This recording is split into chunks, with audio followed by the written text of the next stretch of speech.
রসুলাম মুবাশশিরিন ওয়া মুনযিরিন লিআল্লা ইয়াকুনা লিন-নাসি আলাল্লাহি হুজ্জাতুন বা'দার রুসুল ওয়া কানা আল্লাহু আজিজান হাকীমা। সাদাকাল্লাহুল আযীম।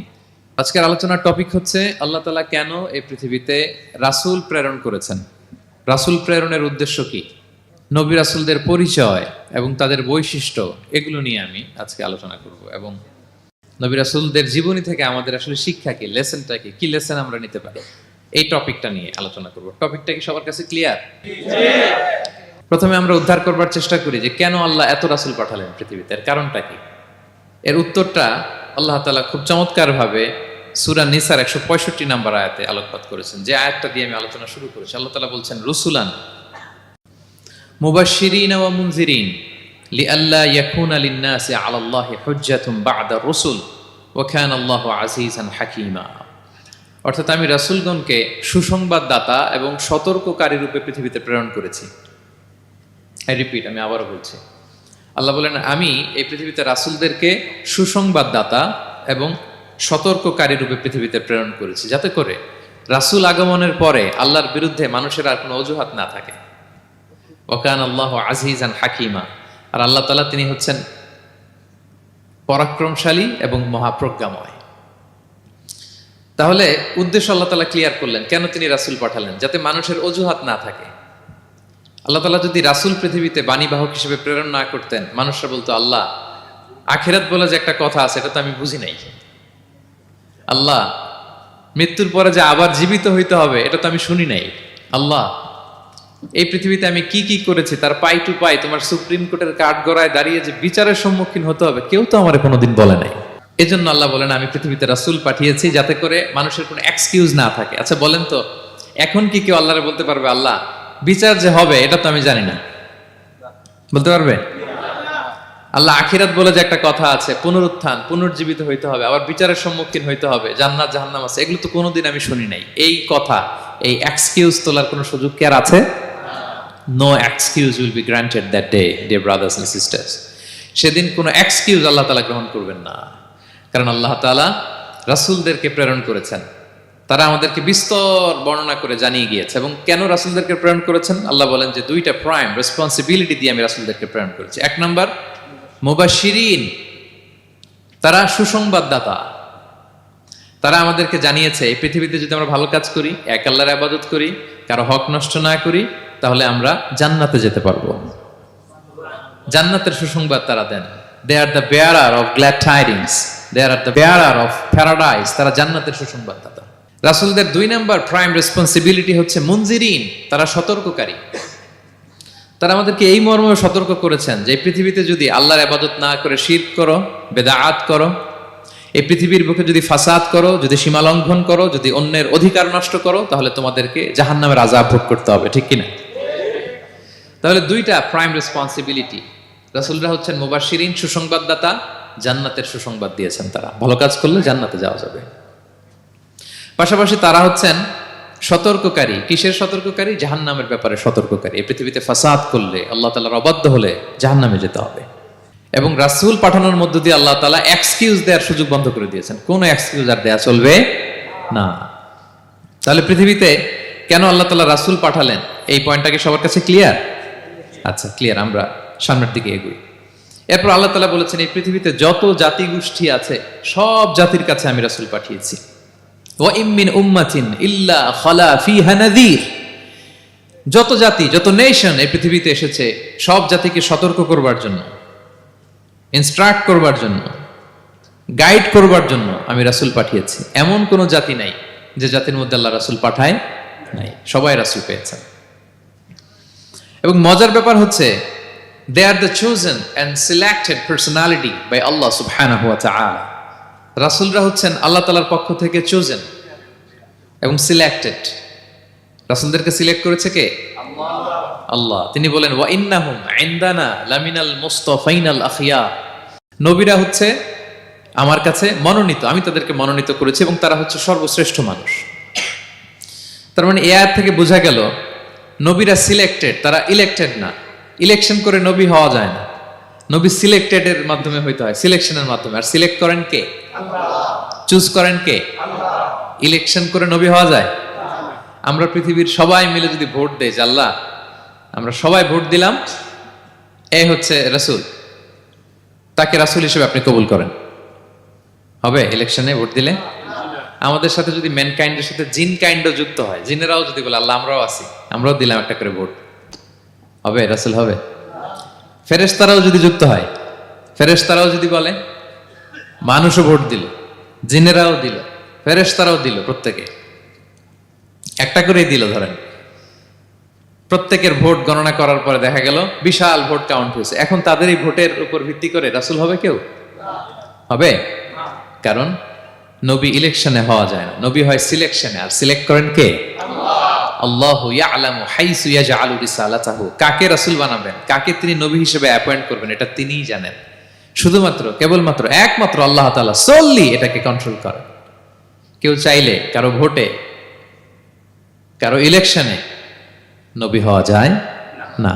নবীরা হচ্ছেন সিলেক্টেড, চুজেন পার্সোনালিটি বাই আল্লাহ সুবহানাহু ওয়া তাআলা। তাহলে নবীরা নির্বাচিত নন, ওনারা মনোনীত। নবীরা কি নির্বাচিত? নবীরা মনোনীত। এখন কতজন নবী রাসূল আল্লাহ তাআলা পাঠিয়েছেন? আল্লাহ তাআলা সুস্পষ্ট করে জানাননি কতজন। কিছু কিছু হাদিস থেকে পাওয়া যায় লক্ষাধিক রাসূল, নবী এবং রাসূল আল্লাহ তাআলা পৃথিবীতে পাঠিয়েছেন।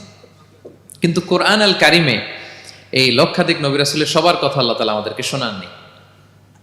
আল্লাহ তাআলা মাত্র 25 জন রাসূলের কথা আমাদেরকে শুনিয়েছেন। কতজন? 25 জনের কথা আল্লাহ তাআলা শুধু আমাদেরকে বলেছেন, বাকিদের কথা বলেন নাই। কতটুকু আমাদের বলা দরকার এটা আমাদের চেয়ে ভালো জানেন কে? আল্লাহ ভালো জানেন। আল্লাহ তাআলা ভালো জানেন কতটুকু আমাদেরকে জানাতে হবে।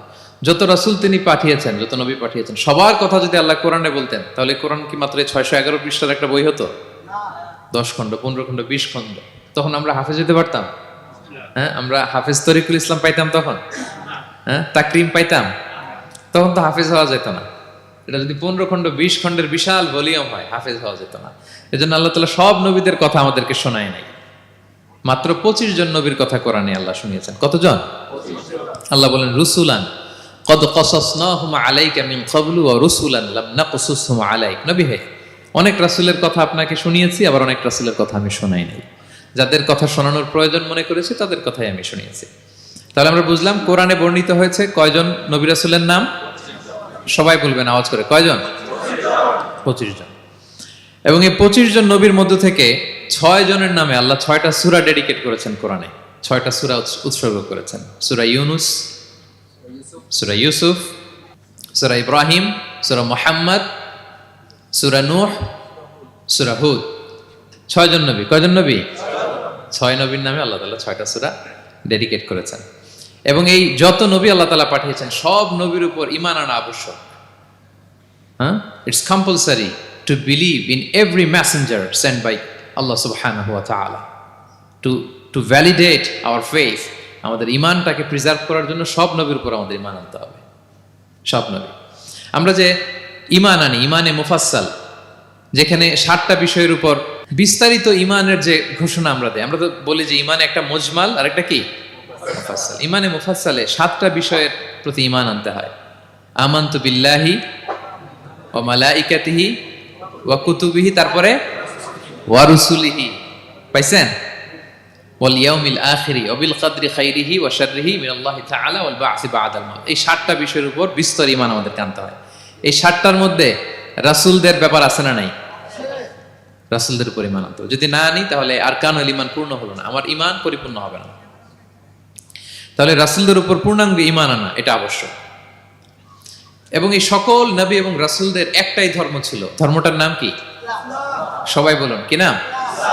সবার একটাই ধর্ম, সব নবীর একটাই ধর্ম। কারণ আল্লাহর কাছে মনোনীত ধর্ম কয়টা? একটা। ইন্নাদ দীনা ইনদাল্লাহিল ইসলাম, আল্লাহর কাছে মনোনীত একটাই ধর্ম, সেটা হচ্ছে ইসলাম।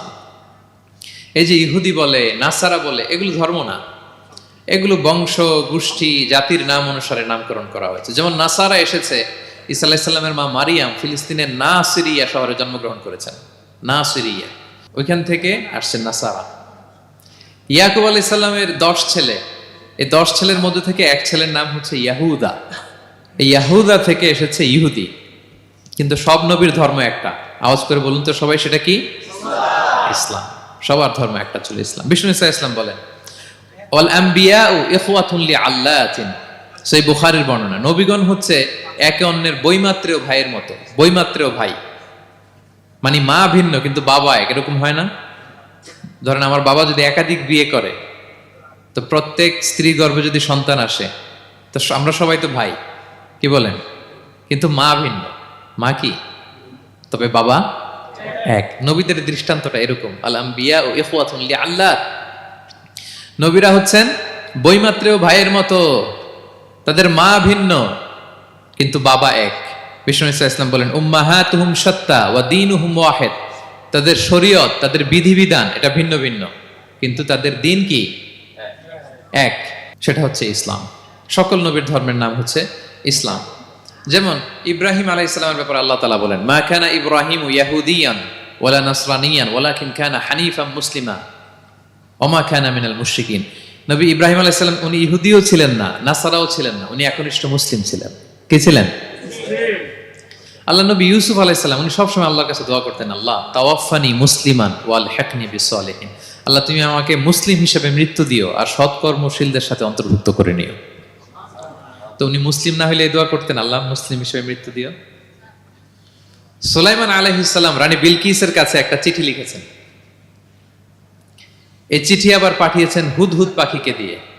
হুদহুদ পাখি ঠোঁটে করে এটা কামড় দিয়ে নিয়ে বিলকিসের রাজপ্রাসাদের ভেন্টিলেশনের ভিতর দিয়ে ঢুকে, বিলকিস লাঞ্চ করে বিশ্রাম নিতেছিল, এর বুকের উপরে চিঠিটা রেখে ফুরুত করে উড়াল দিছে হুদহুদ। খুলে দেখে অদ্ভুত এক চিঠি, ইন্নাহু মিন সুলাইমান ওয়া ইন্নাহু বিসমিল্লাহির রহমানির রহিম। তো বিলকিসকে উদ্দেশ্য করে সাল্লাল্লাহু আলাইহি ওয়াসাল্লাম বলেছিলেন আল্লাহ তাআলু আলাইয়া ওয়াতুনি মুসলিমিন, বিলকিস অবাধ্য হয়েও না, বাড়াবাড়ি করো না, মুসলিম হয়ে আমার কাছে ফিরে আসো। কোন নবী বলছেন? তো উনি যদি মুসলিম না হতেন, উনি মুসলিম হওয়ার আহ্বান করতেন? প্রিয় ভাইরা, তাহলে সব নবীর ধর্ম একটা, সেটা কি? ইসলাম। সব নবী একই ধর্মের অনুসারী ছিলেন। এ পর্যায়ে আমরা কমন প্রফিটিক ফিচার্স, 10টা কমন ফিচার আছে যেটা সব নবীদের ক্ষেত্রে প্রযোজ্য।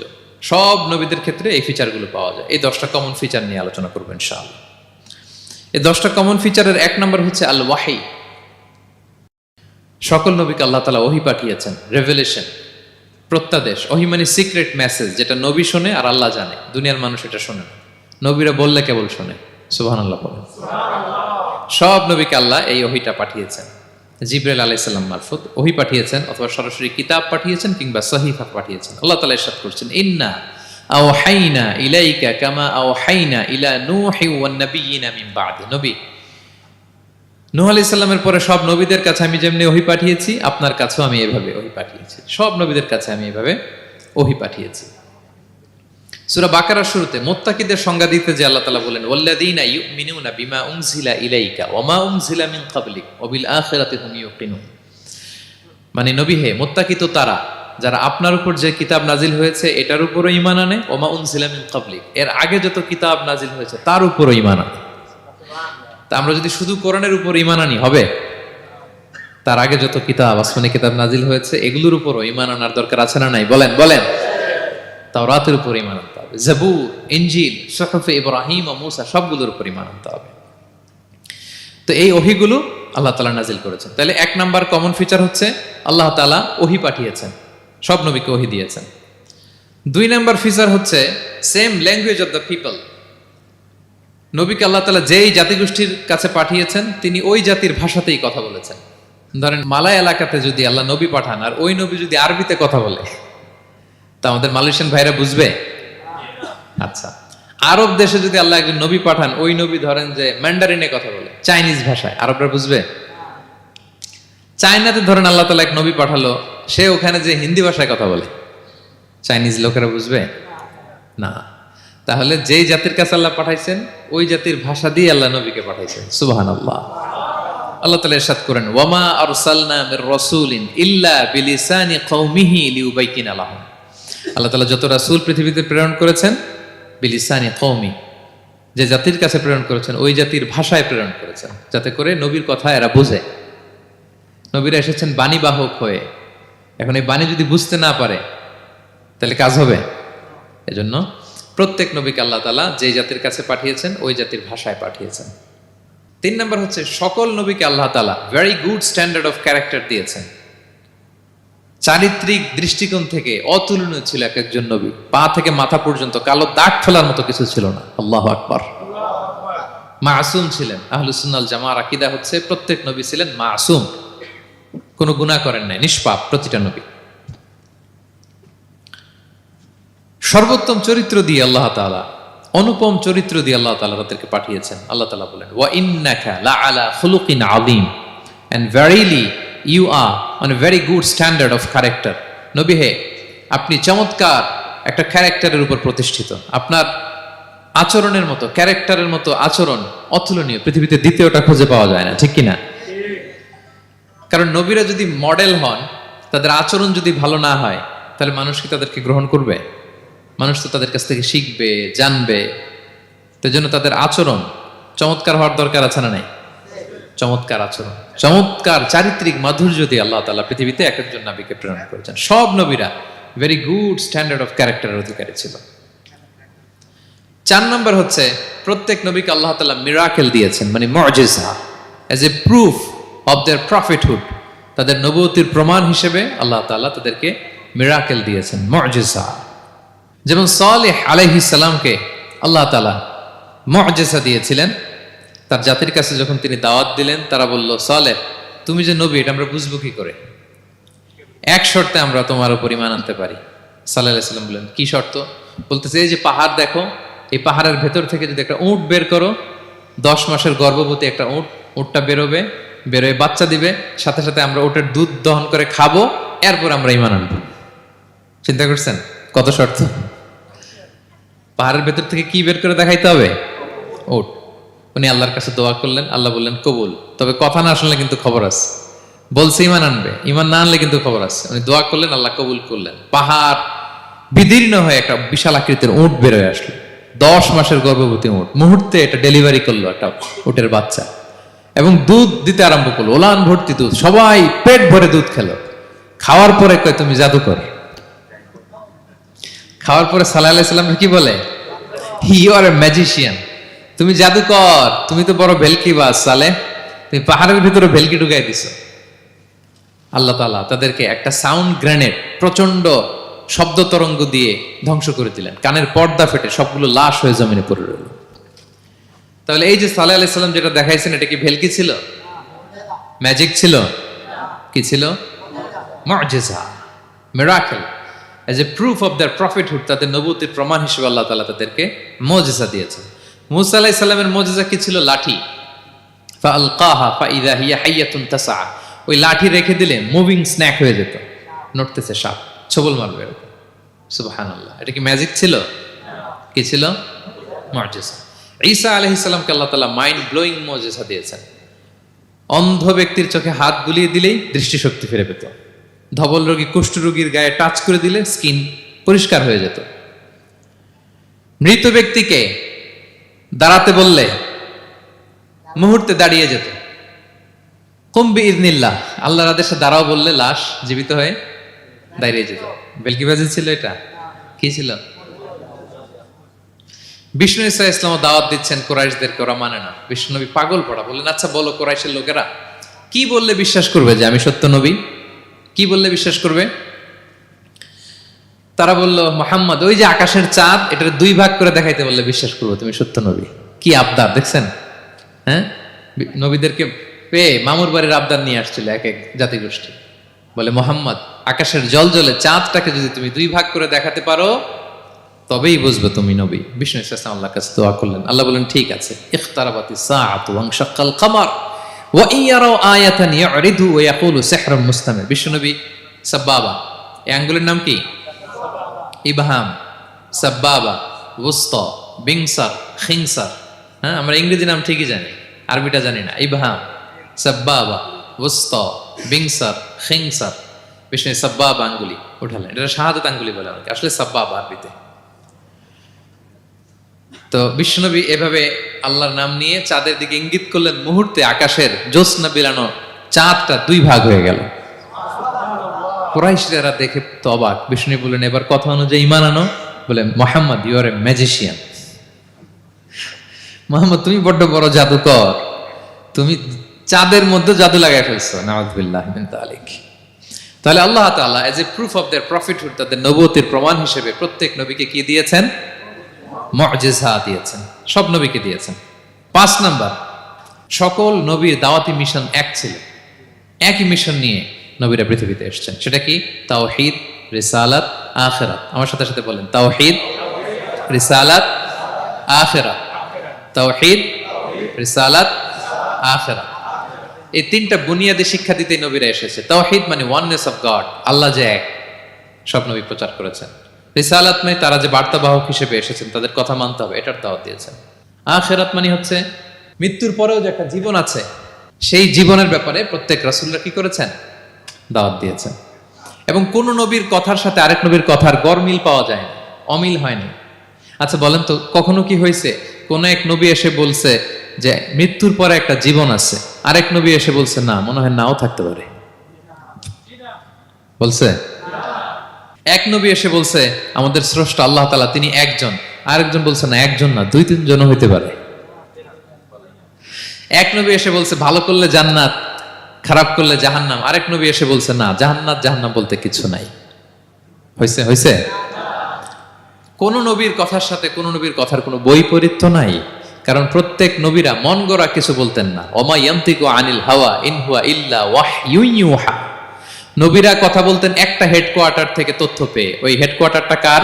আল্লাহ। ওই হেডকোয়ার্টার থেকে যে ইনফরমেশন আসতো সেটার আলোকে নবীরা কথা বলতেন, বানিয়ে কিছু বলতেন না। সব নবীরা দাওয়াত দিয়েছেন, ইয়া কওমি ইবুদুল্লাহ মা লাকুম মিন ইলাহিন গায়রু। হে আমার জাতির লোকেরা, এক আল্লাহর ইবাদত করো, আল্লাহ ছাড়া অন্য কারো ইবাদত করো না। সব নবীরা বলেছেন ইন্নী লাকুম রাসূলুন আমিন, নিশ্চয় আমি তোমাদের কাছে বিশ্বস্ত রাসূল হিসেবে প্রেরিত হয়েছি। সব নবীরা বলেছেন ইয়াউমা লা তামলিকু নাফসুন লিনাফসিন শাইআ ওয়াল আমরু ইয়াউমা ইযিল লিল্লাহ। এমন এক দিনের মুখোমুখি হতে হবে কেউ কারো উপকার করতে পারবে না। নেতা কর্মীর উপকারে আসবে না, কর্মী নেতার উপকারে আসবে না, পীর সাহেব মুরিদের উপকারে আসবে না, মুরিদ পীর সাহেবের উপকারে আসবে না, হাজবেন্ড ওয়াইফের কিছু করতে পারবে না, ওয়াইফ হাজবেন্ডকে কিছু করে দিতে পারবে না। দিনটা বড্ড ভয়ঙ্কর। সব নবীর এই তিনটা দাওয়াত দিয়েছেন, তাওহীদ, রিসালাত, আখিরাত। তার মানে সব নবীর দাওয়াতি মিশন এক, এক অভিন্ন দাওয়াতি মিশন নিয়ে তারা পৃথিবীতে এসেছেন। 6 নাম্বার, এই পৃথিবীতে যত রাসূল এসেছে, নবী এসেছে, তারা প্রত্যেকে মানুষ ছিলেন। কি ছিলেন? নাকি জিন ছিল? ফেরেশতা? প্রেরিত সব নবীরা কি ছিল? মানুষ ছিল। মক্কার কুরাইশরা বলতো মা লিহাযা রাসূলি ইয়াকুলু আত-তাআমা ওয়া ইয়ামশি ফিল আসওয়াক। ব্যাপার কি, মুহাম্মদ আবার কেমনে রাসূল হয়? আমরাও বাজারে যাই, উনিও যায়, আমরাও বিয়ে করি, উনিও বিয়ে করে, আমাদেরকে মারলে কাটলে লাল রক্ত, ওনার রক্ত বের হয়। তো তারা চাচ্ছিল, তারা বলতেছিল যে মানুষ না দিয়ে আল্লাহ যদি ফেরেশতা পাঠাইতো নবী হিসেবে, তাইলেই না ভালো হইতো। তালবাহান, এটার কি বলে? ফেরেশতা পাঠালে কি বলতো জানেন? ফেরেশতা পাঠালে বলতো ফেরেশতাদের তো ক্ষুধা লাগে না, এরা বুঝবে কি আমাদের কষ্ট? ফেরেশতাদের তো জৈবিক চাহিদা নাই, এরা কেমনে বুঝবে? ফেরেশতাদের তো খারাপ কাজ করার প্রবণতা, টেন্ডেন্সি নাই। আমাদের যে কষ্ট, দুঃখ, ফিলিংস, সেটা তো ফেরেশতারা বুঝে না। ফেরেশতারা কেমনে আমাদের নবী হয়, এটা বলতো, ঠিক কিনা? তালবাহানা বলে কেমন রাসূল, আমরা যা করি তাই করে। আল্লাহ বলেন সব নবীকে আমি মানুষ হিসেবে প্রেরণ করেছি। বিষ্ণু ইসলাম বলেন ইন্নামা আনা বাশারুম মিসলুকুম, নিশ্চয় আমি তোমাদের মতোই মানুষ। তোমাদের মতোই কি মানুষ। তো পার্থক্য হচ্ছে ইউহা ইলাইয়া, আমার কাছে ওহী আসে, প্রত্যাদেশ আছে আল্লাহ তাআলার পক্ষ থেকে। তাহলে 6 নম্বর যেই কমন ফিচার আমরা জানলাম, আল্লাহর পাঠানো সবগুলো নবী এবং রাসূল তারা কি ছিলেন? সবাই বলুন, তারা কি ছিলেন? মানুষ ছিলেন। 7 নম্বর কমন ফিচার হচ্ছে আল্লাহর পাঠানো সব নবী এবং রাসূলরা ওনারা পুরুষ ছিলেন। কি ছিলেন? কোন নবী কি নারী ছিল বলেন তো? হ্যাঁ, নারী নবী আছে? নাই। নবী হওয়ার জন্য ম্যাসকুলিনিটি শর্ত, পুরুষ হওয়া শর্ত। কারণ নবীকে অনেক বড় বড় জিনিসের নেতৃত্ব দিতে হবে, মাঝে মাঝে মিলিটারি তৈরি করতে হবে, লিডারশিপ লাগবে, যুদ্ধ পরিচালনা করতে হবে। নারীদের পক্ষে এটা সম্ভব? কঠিন। আমাদের বোনদের অনেক ধরনের দুর্বলতা আছে, তাদের মাসিক কিছুদিন তারা আল্লাহর আদেশে অসুস্থ থাকে, ঠিক কিনা? পিরিয়ড তাদের চলে, ওই সময় সালাত পড়তে পারে না, অনেক প্রতিবন্ধকতা তাদের আছে। বাচ্চা যদি ধারণ করে পেটে 9 মাস, ওনারা অসুস্থ। শেষের মাসগুলোতে তো কঠিন, জটিল অবস্থা। বাচ্চা ডেলিভারির পরেও 40 দিন ব্লিডিং আছে না নাই?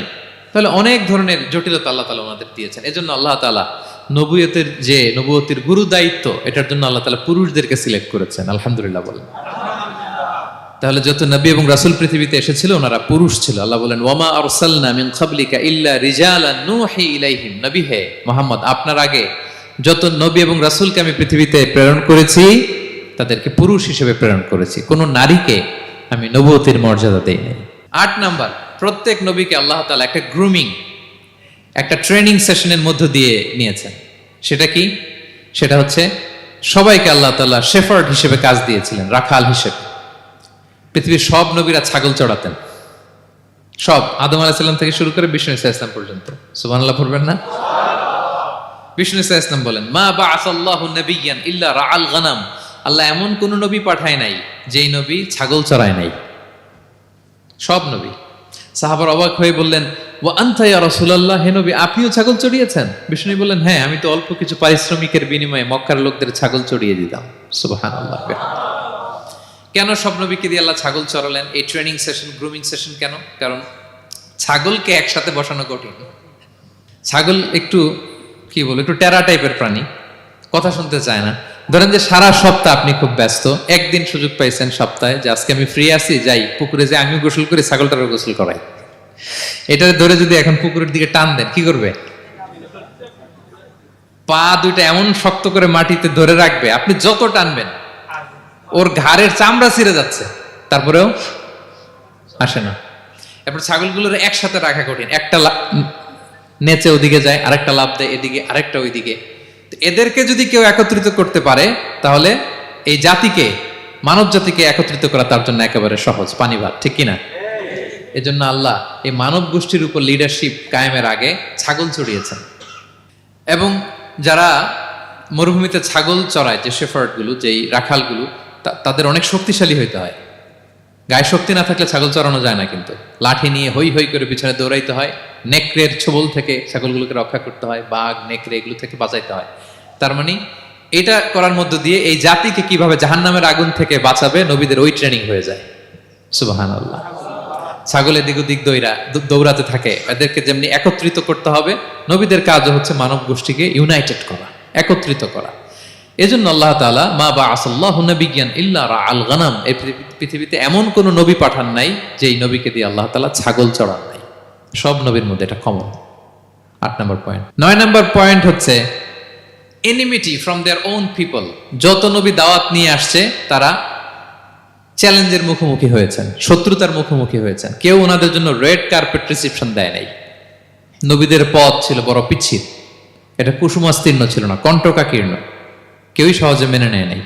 দাওয়াত দিছে তো রিজেক্ট, সবাই প্রত্যাখ্যান করেছে, সবাই প্রত্যাখ্যান করেছে। এটা কমন ছিল, প্রত্যেক নবীকে এটা মুখোমুখি হতে হয়েছে। Mockery, vulgarism, oppression, mental torture, physical torture and what not, সব ধরনের।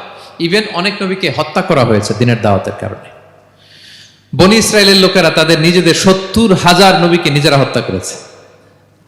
এমনকি আমার নবী বিশ্বনবী মুহাম্মদুর রাসূলুল্লাহ সাল্লাল্লাহু আলাইহি ওয়াসাল্লামকে হত্যার ষড়যন্ত্র করা হয়েছিল। আল্লাহ তাআলা দয়া করে বিশ্বনবীকে হিজরতের ব্যবস্থা করে দিয়ে প্রাণে বাঁচিয়েছেন, মক্কা থেকে মদিনাতে পাঠিয়ে দিয়েছেন। তাহলে এই পথ বড় কঠিন ছিল, নবীদের পথ, সব নবীর জন্য, এক্সেপ্ট সুলাইমান এবং দাউদ আলাইহিস সালাম, তাদের কথা ভিন্ন। এছাড়া সব নবীরা এই সংগ্রাম, এই বিরোধিতা, এই শত্রুতা, এই জেলাসি, এগুলোর মুখোমুখি হয়েছে পৃথিবীর সকল নবীরা, সকল নবীরা। বিষ্ণু ইসা ইসলাম ঘুমাতে পারে নাই একটা রাত শান্তিতে। বিষ্ণুর বায়োগ্রাফি যদি আপনি পড়েন, জীবনে যদি পড়ে দেখেন, প্রত্যেকটা নবীর জীবনে এই কষ্টকর মুহূর্তগুলো ছিল। শত্রুতা সব নবীকে পোহাতে হয়েছে।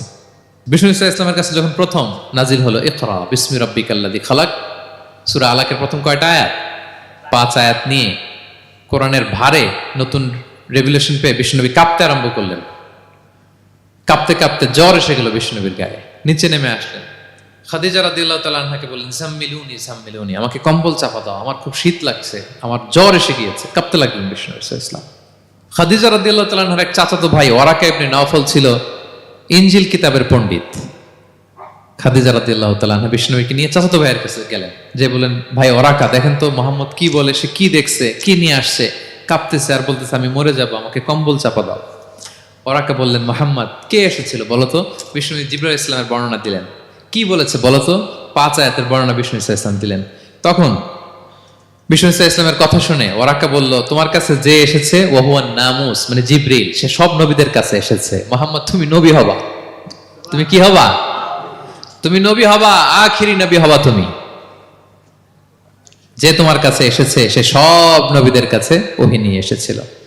আর জেনে রাখো মুহাম্মদ, তোমার এলাকার লোকেরা একদিন তোমাকে এলাকা থেকে বের করে দিবে। ভবিষ্যৎবাণী করতেছিলেন। বিশ্বনবী বললেন, আওয়া মুখরিজিয়াহুম, আমার ভাই বেরাদার, আমার জ্ঞাতি গোষ্ঠীর লোকেরা আমার এলাকা ছাড়া করবে?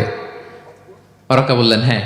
লাম ইয়াতি রাজুলুন কত্তু বিমিসলি মা জিতা বিহি ইল্লা উদিয়া। তোমার মতো এরকম রিসালাতের দায়িত্ব নিয়ে যারাই কোনো জাতির কাছে এসেছে তাদের সাথে এরকম শত্রুতা করা হয়েছে। বিষ্ণু ইসলাম সেদিনের কথা শুনে, ওরাকার কথা শুনে অবাক হয়েছিলেন। তাহলে সব নবীদের ক্ষেত্রে 9 নম্বর কমন বৈশিষ্ট্য হচ্ছে তাদেরকে বাধার সম্মুখীন হতে হয়েছে। এখনো যারা নবীদের পথে চলবে বা চলে তাদের জীবনে বাধা বিপত্তি আছে না নাই? হ্যাঁ, তারা জেনে বুঝেই এই পথে এসেছে, তারা হিসাব মিলিয়েই এই পথে নেমেছে। এজন্য বাধা বিপত্তি চ্যালেঞ্জ কোনো মুমিনকে তার রাস্তা থেকে সরাতে পারে না, ঠিক কিনা বলেন? এক চুলো নড়াতে পারে না। এটা নবীদের পথ, এটা নবীওয়ালা কাজ। এখানে জুলুম থাকবে, এখানে বাধা বিপত্তি থাকবে, এখানে চ্যালেঞ্জ থাকবে। এই পথটা সোজা, সিরাতুল মুস্তাকিম। যদি শেষ মাথায় যাওয়া যায়, ডাইরেক্ট জান্নাতুল ফিরদাউস। আলহামদুলিল্লাহ। তাহলে সব নবীরা বাধার সম্মুখীন হয়েছেন। 9টা কমন ফিচার গেল। 10 নম্বর, দ্য লাস্ট কমন ফিচার, পৃথিবীর সব নবীরা ইন্তেকাল করেছেন, আর কোন নবী আসবেন? আসবে? পৃথিবীর সব নবীরা মারা গিয়েছেন, কিন্তু আলামুল বারজাখে, বারজাখের জগতে নবীরা জীবিত। আই রিপিট, আমি আবারও বলি, প্রত্যেক নবী তার কবরে জীবিত। আলামুল বারজাখে। আমরা এই দুনিয়াতে আসার আগে যেই জগতে ছিলাম, ওই জগৎটার নাম হচ্ছে আলামুল আরওয়াহ, মানে রুহের জগৎ। সেখান থেকে আমরা এই জগতে এসেছি, এটার নাম আলামুদ দুনিয়া, দুনিয়ার জগৎ। আবার মৃত্যুর পরে যে নতুন এক্সটেশনে আমরা যাব, সেটার নাম হচ্ছে আলামে বারজাখ, বারজাখের জগৎ। নবীরা ওই বারজাখের জগতে জীবিত। বিষ্ণু ইসলাম সুনানে আবু দাউদের হাদিসে বলেন যে ইন্নাল্লাহ হাররামা আলাল আরদি আন তাকুলা আজসাদাল আম্বিয়া, আল্লাহ তাআলা এই জমিনকে, নবীদের দেহকে কনজিউম করাকে হারাম করে দিয়েছেন। মানে জমিনের জন্য নবীদের লাশকে পচিয়ে ফেলা, খেয়ে ফেলা হারাম। যত নবী যেখানে ইন্তেকাল করেছেন তাদের পবিত্র দেহ মোবারক এখনো আগের মতো একেবারে, যখন মৃত্যুবরণ করেছিলেন তখন লাশটা যেমন তাজা ছিল, এখনো প্রত্যেকে তার কবরে এরকম তাজা লাশ নিয়ে শুয়ে আছে। প্রত্যেক নবী কবরে জীবিত। বিষ্ণু ইসলাম ওনার কবরে জীবিত। তবে এটা বারজাকি জগতে। এই দুনিয়া তিনি যেভাবে জীবিত ছিলেন ওইভাবে না, বারজাকি জগতে জীবিত। আমরা যখন প্যারা নবীর উপর সালাম পৌঁছাই, দুরুদ পড়ি, প্রত্যেক ফেরেশতা, একটা ফেরেশতা আছে এই দুরুদগুলোকে নিয়ে বিষ্ণুনবীর কাছে পৌঁছায়। আপনার বাবার নাম, আপনার নাম বলে ফেরেশতা বলে যে অমুকের ছেলে অমুক আপনাকে সালাম দিয়েছে। বিষ্ণুনবী কবর থেকে নিজে ওই সালামের উত্তর বলে, কারণ বিষ্ণু ইসলাম বারজাকের জগতে তিনি জীবিত। হায়াতুন নবী, বারজাকের জগতে তিনি জীবিত। আরেক হাদিসে বিষ্ণু ইসলাম বলেন, আল আম্বিয়া ও আহিয়াউন ফি কুবুরিহিম ইউসাল্লুন, নবীরা তাদের কবরে জীবিত, সেখানে তারা সালাত আদায় করে। নবীরা তাদের কবরে কি করে? সালাত আদায় করে। তাহলে এই 10টা হচ্ছে কমন ফিচার্স এবং প্রফিটস। সব নবীদের মধ্যে এই বিষয়গুলো পাওয়া যায়। সর্বশেষ পয়েন্ট হচ্ছে lessons from the life of the profits. এত নবী রাসূল যে আল্লাহ তাআলা আমাদের হেদায়েতের জন্য পাঠালেন, তাদের জীবনী থেকে আমাদের জন্য শিক্ষা কি, লেসন কি, এটা জানার দরকার আছে না নাই? বলেন, কি লেসন আমরা নিব? অনেক লেসন আছে। আমি সংক্ষিপ্ত পরিসরে 2-1টা বলি। আমি আমার মিজানুর রহমান আজহারি ভেরিফাইড ইউটিউব চ্যানেলে প্রফেট সিরিজ নামে একটা সিরিজ করেছি, 25 পর্বের। কোরআনে কয়জন নবীর নাম উল্লেখ হয়েছে? 25। আর আমার চ্যানেলে কয় পর্ব? তার মানে 25 জন নবীর ব্যাপারে আমি ওয়েল ডকুমেন্টেড ম্যানারে একাডেমিকলি আলোচনা করেছি। আপনারা শুনবেন, আপনাদের জন্যই করেছি, শুনবেন আপনারা। এবছর 21শে বইমেলায় আপনারা শুনেছেন আমার একটা বই প্রকাশিত হয়েছে। বইয়ের নাম হচ্ছে জেগে ওঠো আবার। এটা আমি নিজে লিখেছি। আরেকটা বই 6 খণ্ডের আমি সম্পাদনা করেছি, সেটা হচ্ছে ছোটদের নবী রাসূল। বইটার নাম কি? ছোটদের নবী রাসূল। সত্যায়ন প্রকাশন থেকে 6 পর্বের খুব চমৎকার গ্রাফিক্যাল ইউজার ইন্টারফেস দিয়ে আপনার সোনামণিরা, বাচ্চারা তারা জেনে যাবে যে তাদের আসল আইকন কারা, তাদের আসল সুপার হিরো কারা, তাদের অনুসরণীয় অনুকরণীয় ব্যক্তিত্ব হবে কারা। এই বইটা লিখতে সম্পাদনা করতে আমাদের অনেক চ্যালেঞ্জ আমরা ফেস করেছি, কারণ এটা আপনাদের জন্য লিখি নাই, লিখছি কাদের জন্য? বাচ্চাদের জন্য। সো আমি বাচ্চাদেরকে গল্প শোনাচ্ছি এরকম একটা ভাব নিয়ে লিখেছি। আমি বারবার ভেবেছি যে আমার ছোট্ট মেয়েটাকে যদি আমি শোনাই, ওকে বুঝাইলে ও কিভাবে বললে বুঝবে। গল্পের মতো করে খুব রস দিয়ে আনন্দ দিয়ে প্রতিটা বাক্য এভাবে সাজানো হয়েছে। 6 খণ্ডের ছোটদের নবী রাসূল সিরিজ, যদি সুযোগ হয় আপনারা সংগ্রহ করবেন। বড়দের নিয়েও আমরা নবী রাসূলদের উপর আমাদের সামনে কাজ আসবে, আমরা জানাবো। তো আজকের এই কায়েত ফাউন্ডেশন বাংলাদেশের এই প্রোগ্রামে সর্বশেষ যে পয়েন্টটা আপনাদের সামনে আমি উপস্থাপন করতে চাই সেটা হচ্ছে lessons from the life of the profits. নবী রাসূলদের জীবনী থেকে আমাদের জন্য কি শিক্ষা। 25 জন নবীকে কভার করা সম্ভব হবে না, আমি সেখান থেকে মাত্র 7 জন নবীর জীবনী থেকে 7টা শিক্ষা 7 মিনিটে বলে আমরা শেষ করে দেব ইনশাআল্লাহ বিইذنিল্লাহ। প্রথমে আমরা শুনবো সাইয়েদনা আদম আলাইহিস সালামের জীবনী থেকে শিক্ষা। পৃথিবীর প্রথম নবী কে ছিল বলেন তো? আদম আলাইহিস সালাম। আমরা যেমনি আমাদের শৈশব ছিল, কৈশোর ছিল, যৌবন, তারপর বার্ধক্যের দিকে যাচ্ছি, ওনার কিরকম ছিল? আদম আলাইহিস সালামের শৈশব ছিল না? ছিল? কৈশোর ছিল? কনফিউশনে পড়ে গেছে। ছিল? ছিল না। মজার ব্যাপার হচ্ছে ওনার শৈশব কৈশোর ছিল না, ওনাকে আল্লাহ সৃষ্টি করতে যুবক করে সৃষ্টি করছে। সুবহানাল্লাহ, এত আসতে কেন? সৃষ্টি করতেই যুবক, 60 হাত লম্বা। কয় হাত? 60 হাত লম্বা করে তৈরি করছেন আদম আলাইহিস সালামকে। আপনারাও যারা জান্নাতে যাবেন 60 হাত লম্বা হয়ে ঢুকবেন, 33 বছরের যুবক হয়ে ঢুকবেন। 80 বছর বয়সে মারা গেল, কত বছর বয়সে ঢুকবেন?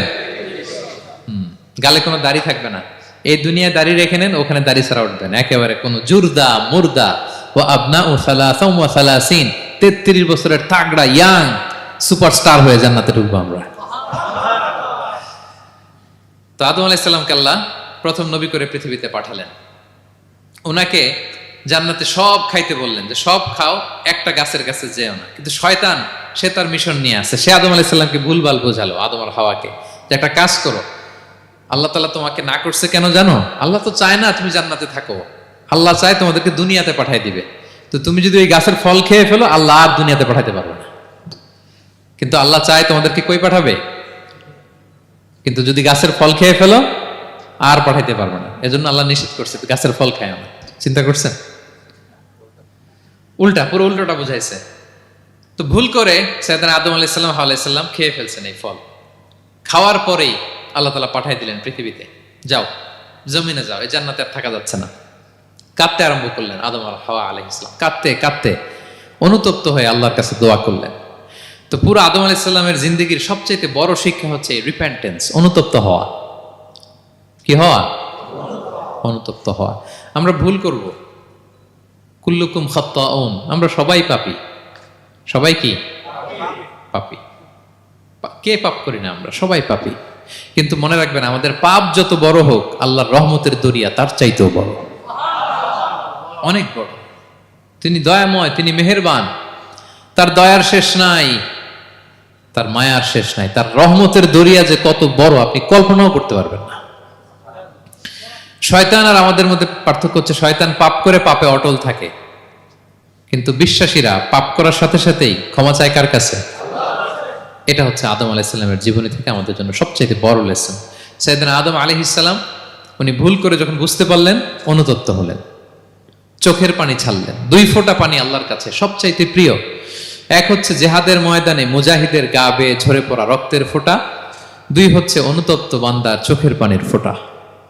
অনুতপ্ত বান্দা নিজের ভুল স্বীকার করে মাথাটা নিচু করে চোখের পানি ছেড়ে দিয়ে যখন আল্লাহর কাছে কাঁদে, তার চোখের পানি চোখ বেয়ে নাকের ডগা বেয়ে জমিনে ড্রপ করার আগেই আল্লাহ তার সব গুনাহ মাফ করে দেয়। সাইয়েদনা আদম আলাইহিস সালাম কাঁদতে আরম্ভ করলেন, কাঁদতে কাঁদতে অনুতপ্ত হয়ে দোয়া করলেন, রব্বানা যালামনা আনফুসানা ওয়া ইল্লাম তাগফির লানা ওয়া তারহামনা লানাকুনান্না মিনাল খাসিরিন। রব্বানা, হে আমাদের রব, যালামনা আনফুসানা, আমরা আমাদের নফসের উপর জুলুম করেছি, ভুল করেছি, অন্যায় করেছি, অপরাধ করেছি। ওয়া ইল্লাম তাগফির লানা, আল্লাহ তুমি যদি ক্ষমা না করো, তুমি যদি মাফ না করো, লানাকুনান্না মিনাল খাসিরিন, আল্লাহ আমরা ধ্বংস হয়ে যাব। আমরা ক্ষতিগ্রস্ত হয়ে যাব, আমরা লুজার হয়ে যাব। এই বাক্যগুলো বলে বলে যখন আল্লাহ তাআলার কাছে দোয়া করলেন, আল্লাহর রহম হলো। আল্লাহ দয়া করে সাইয়েদনা আদম আর হাওয়া আলাইহিস সালামকে ক্ষমা করে দিলেন। ক্ষমা করে আবার জান্নাতের এন্ট্রির ঘোষণা দিলেন যে আবার দুনিয়ার জীবন শেষ করে আসো, যেখান থেকে আসছিলে আবার ওখানে ঢুকতে পারবে। তাহলে আদম আলাইহিস সালামের জীবন থেকে আমরা যে লেসনটা পাই সেটা কি ভাই? বলেন বলেন। অনুতপ্ত হওয়া, রিপেন্টেন্স। আমরাও যদি জীবনে ভুল করি কি করবেন? ভুলের উপর অটল থাকবেন? অনড় থাকবেন? একগুঁয়ে ধরে বসে থাকবেন? সীমা লঙ্ঘন করবেন? আমরা ক্ষমা চাইব। কার কাছে ক্ষমা চাইব? ক্ষমা দেওয়ার জন্য তিনি বসে থাকেন। শেষ রাতে আল্লাহ প্রথম আসমানে চলে আসেন। প্রথম আসমানে এসে ডাকতে থাকেন, আলা মিন মুস্তাগফিরিন আগফিরালা, কে ক্ষমা চাবা? কে পাপ করেছে, জুলুম করেছে বলো, আমি ক্ষমা দেওয়ার জন্য আসছি। আলা মিন মুস্তারজিকিন আরযুকালা, কার রিজিকের দরকার, কার চাকরি নাই, কার ব্যবসা মন্দা, আমার কাছে চাও, আমি আল্লাহ বাড়িয়ে দেব। কার কি লাগবে বল, আমি দেব। আল্লাহ তাআলা দেওয়ার জন্য আসছে, আমি নেয়ার জন্য উঠতে পারি না। আমরা যেন আল্লাহ তাআলার কাছে চাই বেশি বেশি, এবং ভুল করলে যেন আমরা অনুতপ্ত হই। ভুল করলে আমরা কি হব? সাইয়েদনা আদম আলাইহিস সালামের জীবন থেকে আমরা এটা শিখলাম। 2 নম্বরে সাইয়েদনা নূহ আলাইহিস সালামের লাইফ থেকে আমরা কি শিখি? ওনার লাইফ থেকে আমরা শিখি হচ্ছে কনসিস্টেন্সি, মানে লেগে থাকা। ভালো কাজের জন্য কি করা? লেগে থাকা। উনি 950 বছর দাওয়াত দিয়েছিলেন ওনার জাতিকে। কয় বছর বলেন তো? 950 বছরের দাওয়াতি কার্যক্রমের ফলে উনি ফলোয়ার জোটাইতে পারছেন কয়জন জানেন? 80 জন। কয়জন? 80 জন। এরাই আমাদের পূর্বপুরুষ। আমরা পৃথিবীর সবাই কিন্তু এদেরই নাতিপুতি। এই 80 জনকে নিয়ে উনি নৌকার উপর উঠছিলেন, কিস্তির উপর। আর বাকিটা তো মহাপ্লাবন দিয়ে আল্লাহ ধ্বংস করে দিয়েছেন। ওই 80 জন আবার জমিনে এসে জমিন আবাদ করা শুরু হলো, ওখান থেকে পৃথিবীর সকল মানুষ। সুবহানাল্লাহ। উনি বলেন, ক্বালা রাব্বি ইন্নী দাআউতু কওমি লাইলান ওয়া নাহারা, আল্লাহ আমি দিন রাত এক করে আমার জাতিগোষ্ঠীকে দাওয়াত দিয়েছি। ফালাম ইয়াজিদহুম দুআই ইল্লা ফিরারা, কিন্তু আমারে দেখলে লোকগুলো ভেগে ভেগে যায়।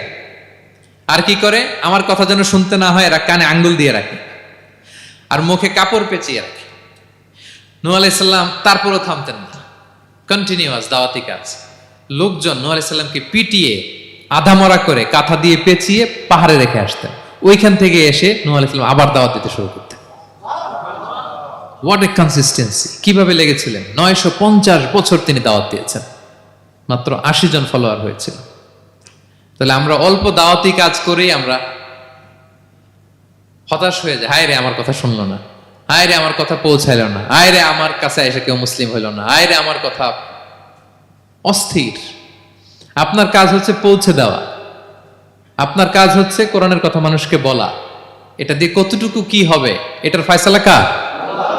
তাহলে নূহ আলাইহিস সালামের জীবনী থেকে আমাদের শিক্ষা হচ্ছে কনসিস্টেন্সি। 950 বছর উনি লাগাতার দাওয়াত দিয়েছেন, থামে নাই, হতাশ হয় নাই, হাল ছাড়া নাই। নবীরা কখনো হাল ছাড়ে না। সুবহানাল্লাহ পড়েন। 3 নাম্বার, ইব্রাহিম আলাইহিস সালামের জীবনী থেকে আমাদের জন্য শিক্ষা হচ্ছে ওবিডিয়েন্স, আনুগত্য। কি করে আল্লাহ তাআলার কাছে আনুগত্য করতে হয়। আল্লাহু আকবার। আমি মনে হয় 1 ঘন্টার উপরে আলোচনা করেছি আমার প্রফেট সিরিজ ইব্রাহিম আলাইহিস সালামের জীবনী নিয়ে। ওনার পুরো জীবনটা, আল্লাহ কোনো কিছু বলতে দেরি, আল্লাহর আদেশের সামনে মাথা পেতে দিতে ইব্রাহিম আলাইহিস সালামের দেরি হয়নি।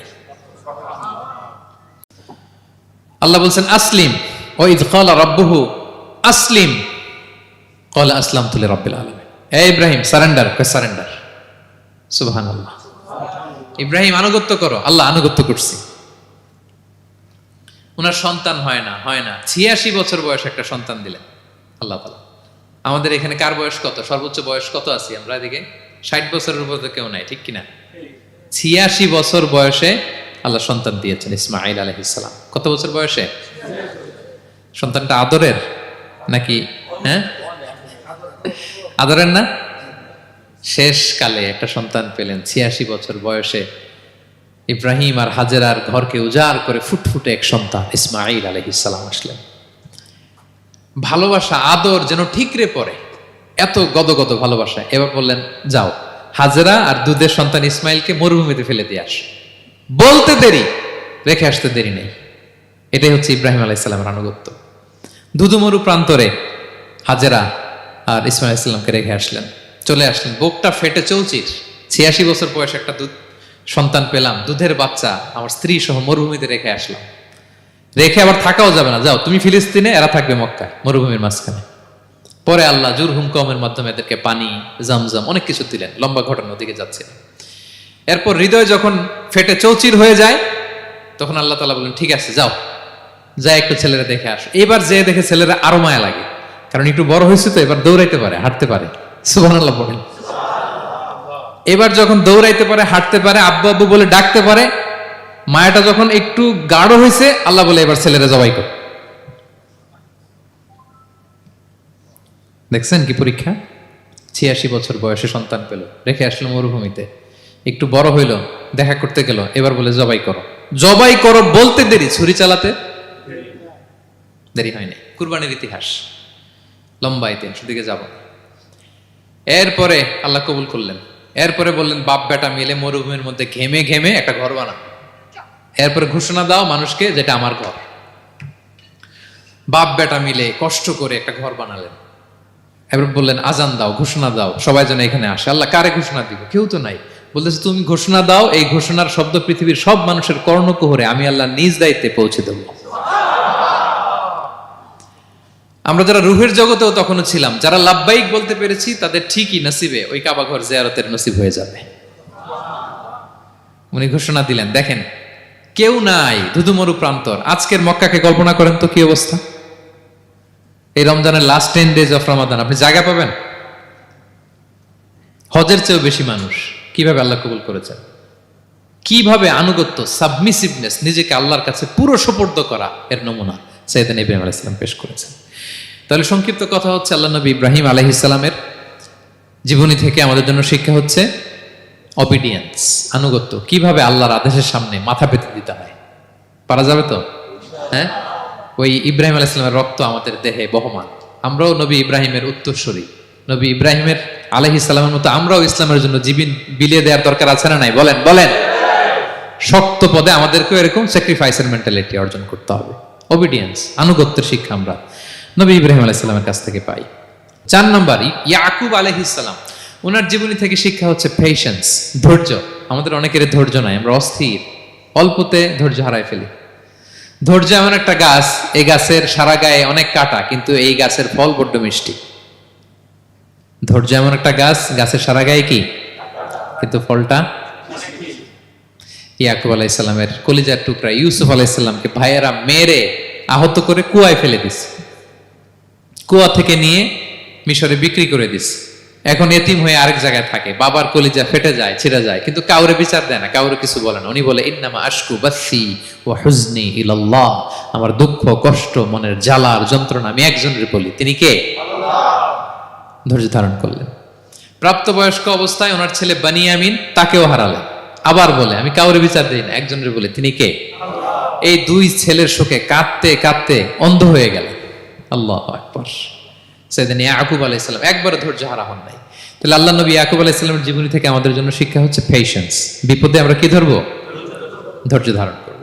5 নম্বরে, ইউসুফ আলাইহিস সালামের জীবনী থেকে আমাদের শিক্ষা হচ্ছে he is the archetype of good character, উন্নত চরিত্রের মডেল। আমার যুবক ভাইয়েরা, কায়েত ফাউন্ডেশন বাংলাদেশের আজকের ইফতার প্রোগ্রামে যুবক যারা এসছো, তোমাদের জন্য শিক্ষা আর্কিটাইপ অফ গুড ক্যারেক্টার, চরিত্র কিভাবে হেফাজত করতে হয়, এর মডেল, প্রেরণার বাতিঘর, তাগড়া যুবক, পৃথিবীর সবচাইতে সুন্দর পুরুষ ইউসুফ আলাইহিস সালাম। তাকে দেখে ওই সময়ের আরেক বিশ্ব সুন্দরী জুলাইখা প্রেমে মাতোয়ারা, গোপন কক্ষে নিয়ে প্রেম নিবেদন করেছে, বলেছে ইউসুফ কাক পক্ষে টের পাবে না। আল্লাহ নবী ইউসুফ আলাইহিস সালাম এটাকে প্রত্যাখ্যান করলেন। জোরাজুরি করলো, প্রত্যাখ্যান করলেন। মারধর করা হলো, প্রত্যাখ্যান করলেন। সবশেষে আলটিমেটাম দিল, যদি আমার কথা মতো না চলো জেলখানায় ভরবো। উনি বললেন ক্বালা রাব্বি সিজনু আহাব্বু ইলাইয়া মিম্মা ইয়াদউনানি ইলাই, আল্লাহ এই পাপের কাজের চেয়ে জেলখানাই আমার জন্য ভালো। বিনা অপরাধে বিনা দোষে 1 যুগ মিথ্যা অপবাদে কারাবন্দী ছিলেন সাইয়েদনা ইউসুফ আলাইহিস সালাম। তারপরেও চরিত্রের ব্যাপারে 1 বিন্দু কম্প্রোমাইজ করেন। যুবক ভাইরা, চরিত্র বড় দামি সম্পদ। সম্পদ গেলে সম্পদ আসে, স্বাস্থ্য গেলে স্বাস্থ্য আসে, একবার চরিত্র নষ্ট হলে ওই চরিত্র আর ফিরে পাওয়া যায় না। সাইয়েদনা ইউসুফ আলাইহিস সালামের জীবনী থেকে আমাদের শিক্ষা হচ্ছে চরিত্রকে কিভাবে প্রিজার্ভ করতে হয়। এটা 6 নম্বরে সাইয়েদনা ঈসা আলাইহিস সালামের জীবনী থেকে আমাদের জন্য শিক্ষা হচ্ছে স্লেভারি, দাসত্ব। কারণ আমরা সবাই গোলাম একজনের, বলেন তো কার গোলাম? আল্লাহর গোলাম। কিন্তু ওনার সব উম্মতেরা মানে খ্রিস্টানরা তাকে বলে সান অফ গড, উনি নাকি আল্লাহর সন্তান। নাউজুবিল্লাহ পড়েন। ওনার মা ম্যারি মানে মারিয়াম আলাইহিস সালাম নাকি আল্লাহর স্ত্রী। নাউযুবিল্লাহ। কিন্তু উনি জন্মের পরেই দুধের শিশু মায়ের কোলে বসে একটা ছোট্ট ভাষণ দিয়েছিলেন, বলেছিলেন ইন্নী আব্দুল্লাহ আতানিয়াল কিতাবা ওয়া জাআলানি নাবিয়্যা। আল্লাহ আমাকে আল্লাহর গোলাম বানিয়ে পাঠিয়েছেন। দেখেন কি নবী, প্রথমে এসে বলেন আমি কিন্তু রাসূল। একে তো দুধের শিশু, মুখের প্রথম কথা কি? ইন্নী আব্দুল্লাহ, আমি আল্লাহর গোলাম। যাতে করে পুরো খ্রিস্ট সমাজের বিরুদ্ধে দলিল হয়ে থাকে যে তোমাদের নবী পৃথিবীতে এসে তার মুখ নিঃসৃত প্রথম শব্দটাই ছিল আমি আল্লাহর দাস, আমি আল্লাহর গোলাম। এবং উনাকে ওনার মাকে আল্লাহ স্পেশাল ইন্টারোগেট করবেন কিয়ামতের দিন। ঈসা, মারিয়াম, তোমরা কি বলে আসছিলা যে তুমি আমার বউ আর তুমি আমার সন্তান? ওনারা কাচুমাচু করে থার করে কাঁপবে আল্লাহর সামনে, কারণ এটা শিরকের প্রশ্ন। তারা বলবে আল্লাহ আমরা যদি বলতাম আপনি তো জানতেন, আপনি যা শিখিয়েছেন আমরা তাই বলেছি। আল্লাহ জানেন যে উল্টাপাল্টা কিছু বলে নাই, তারপরেও কোটি কোটি মানুষের সামনে এত বিশাল জনগোষ্ঠী কেন এই নবীকে আল্লাহর সন্তান বললো? আল্লাহ তাআলা ঈসা আলাইহিস সালামকেও ছাড়বেন না, জিজ্ঞেস করবেন। তিনি বলবেন আল্লাহ আমি যে তোমার গোলাম এটার দাওয়াত দিয়েছি, আর আজীবন গোলামের মতোই ছিলাম। ঈসা আলাইহিস সালাম কৃষকের সাথে, মজুরের সাথে, কুলির সাথে, ধোপাতের সাথে বন্ধুত্ব করেছিলেন। সমাজের নিচু শ্রেণীর লোকেরা ছিল তার ফলোয়ার। আল্লাহু আকবার। তাহলে সাইয়েদনা ঈসা আলাইহিস সালামের জীবনী থেকে আমরা শিখলাম আমরা সবাই আল্লাহর গোলাম, আল্লাহর দাস। সর্বশেষ নবী, বিশ্ব নবী, পেয়ারা নবী মুহাম্মদুর রাসূলুল্লাহ সাল্লাল্লাহু আলাইহি সাল্লামের জীবনী থেকে কি শিক্ষা? এই শিক্ষা তো বলতে গেলে ঘন্টার পর ঘন্টা লাগবে। একটা শিক্ষা শুধু বলি, সেটা হচ্ছে মার্সি। ওমা আরসালনাকা ইল্লা রাহমাতাল লিল আলামিন। I have sent you as a mercy for the entire universe. নবী হে, আমি আপনাকে গোটা বিশ্বের সবার জন্য রহমত করে প্রেরণ করেছি। তিনি মানুষের জন্য রহমত, তিনি প্রাণীর জন্য রহমত, তিনি পাখির জন্য রহমত, তিনি স্ত্রীদের জন্য রহমত, তিনি উম্মতের জন্য রহমত, তিনি তার ফলোয়ার সাহাবীদের জন্য রহমত। ঠিক কিনা? তিনি কত রহমতের নবী ছিলেন? বিষ্ণু ইসলাম কতটা রহমতের নবী ছিলেন? ছোট্ট একটা উদাহরণ দিয়ে শেষ করি। বিষ্ণু ইসলাম বলেন লিকুল্লি নাবিয়িন দাওয়া মুস্তাজাবা। আল্লাহ প্রত্যেকটা নবীকে একটা করে দোয়ায়ে মুস্তাজাবা দিয়েছেন। মানে এমন দোয়া, এই দোয়া করতে দেরি কিন্তু দোয়া কবুল হতে দেরি হয়। সব নবীকে আল্লাহ বলছেন এই নবীরা তোমাদের প্রত্যেককে একটা করে দোয়া করার সুযোগ দিলাম এই দুনিয়াতে, এবং দোয়াটা করার সাথে সাথেই কবুল করে ফেলবে। বিষ্ণু বলেন লিকুল্লি নাবিয়িন দাওয়া মুস্তাজাবা। সব নবীরা একটা করে দোয়া মুস্তাজাব পেয়েছেন, দাআউ বিহা। আর নবীরা ওই দোয়াটা দুনিয়াতেই করে ফেলছে। সব নবীর ওই স্পেশাল দোয়া যেটা করলেই কবুল, ওটা সব নবীরা কি করছে? দুনিয়াতেই করে ফেলেছে। কিন্তু বিশ্বনবী বলেন ওয়া ইন্নী আখতাবিউ দাওয়াতি শাফাআতান লি উম্মতি ইয়াউমাল কিয়ামা। আমি আমার সেই দোয়াটা এই দুনিয়ার বুকে অন্যান্য নবীদের মতো করি নাই। আমি আমার দোয়াটা আমার গুনাহগার উম্মতের জন্য কিয়ামতের কঠিন দিনে তারা যখন মুসিবতে পড়ে যাবে, ওই মুসিবত থেকে বাঁচার জন্য ওই দোয়াটা আমি আমার উম্মতের জন্য রেখে দিয়েছি। ওয়া ইন্নী আখতাবিউ দাওয়াতি শাফাআতান লি উম্মতি ইয়াউমাল কিয়ামা। সব নবীরা এই দোয়াটা করেছে, দুনিয়াতেই কবুল হয়ে গিয়েছে। কিন্তু বিষ্ণুনবী বললেন আমি চাইলে এই দোয়াটা করতে পারতাম। তায়েফের ময়দানে বিষ্ণুনবী ওই দোয়া করলে বিষ্ণুনবীর গা দিয়ে রক্ত ঝরে না। কুরাইশদের সাথে বিষ্ণুনবীর 3 বছর জেল খাটা লাগে না। মদিনাতে বিষ্ণুনবী অনেক না খেয়েছিলেন, পেটে পাথর বেঁধেছিলেন, দোয়া করলে জান্নাত থেকে খাবারের বস্তা চলে আসতো, মুহূর্তেই কবুল। জীবনের কোন কঠিন পরিস্থিতিতে বিষ্ণুনবী এই দোয়াটা করে নাই। বিষ্ণু বলেন আমি আমার এই দোয়াটা স্পেশালি আমার গুনাহগার উম্মতের জন্য রেখে দিয়েছি। কিয়ামতের কঠিন ময়দানে আমার গুনাহগার উম্মত যখন বিপদে পড়ে যাবে, তাদেরকে ওই বিপদ থেকে বাঁচানোর জন্য ওই দোয়াটা আমি প্রিজার্ভ করে দিয়েছি। বিষ্ণু ইসলাম আমার জন্য এই দোয়াটা রেখে দিয়েছেন। প্রিয় ভাইয়েরা, এই দোয়াটা আপনার জন্য রেখে দিয়েছেন। বিষ্ণুনবী দোয়াটা আমাদের জন্য রেখে দিয়েছেন। চাইলে এই দুনিয়াতে এই দোয়াটা করতে পারতেন, করেন নাই। সব নবীরা করে ফেলেছেন। এজন্য বিষ্ণুনবীকে বলা হয়েছে ওমা আরসালনাকা ইল্লা রাহমাতাল লিল আলামিন। নবী হে, I have sent you as a mercy for the entire universe. গোটা বিশ্বের জন্য আপনাকে আমি রহমত করে প্রেরণ করেছি। আপনি রহমতের নবী, আপনি দয়ার নবী, মায়ার নবী। বিষ্ণুনবীর জীবনী থেকে শিক্ষা হচ্ছে আমরাও যেন আমাদের অধীনস্থ যারা আছে তাদের প্রতি যেন রহম দিল হই, আমরা আমাদের প্রতিবেশীদের প্রতি যেন রহম দিল হই, আমরা আমাদের ফ্যামিলির সদস্যদের প্রতি যেন রহম দিল হই। এই মার্সি, এই দয়া মায়ার ছোঁয়া যেন বিশ্বনবীর উম্মত হিসেবে আমাদের হৃদয়েও থাকে। সবাই পড়ি আমিন। তাহলে সম্মানিত সুধী, নবীদের এই লাইফ লেসন থেকে আমরা যেগুলো শিখলাম এগুলো আমাদের জীবনে বাস্তবায়নের দরকার আছে না নাই? বলেন বলেন। বেশি বেশি নবীদের জীবন চর্চা করবেন তো? প্রফেট সিরিজের যে লেকচারগুলো আপনাদের জন্য রেখেছি আপনারা শুনবেন তো? সবাই ছেলে মেয়েদেরকে নবীদের জীবনী শেখাবেন তো? তারাই হচ্ছে আমাদের রিয়াল হিরো, তারাই হচ্ছে সুপার হিরো, দে আর আওয়ার আইকন। এবং আমাদের হেদায়েতের জন্য তাদেরকে আল্লাহ তাআলা আমাদের কাছে পাঠিয়েছেন নবী হিসেবে, রাসূল হিসেবে। নবীরা যেই পথে চলেছেন, যে দিক নির্দেশনা আমাদেরকে দিয়েছেন, আমরা যেন আমাদের জীবনকে ওই পথে ওই মতে পরিচালিত করতে পারি। আল্লাহ তাআলা আমাদের সবাইকে কথাগুলো বোঝা আর আমল করার তৌফিক দান করুন। হাযা মা ইনদি ওয়াল ইলমু ইনদাল্লাহ আলাইহি তাওয়াক্কালতু ওয়া ইলাইহি উনীব। ওয়াসসালামু আলাইকুম।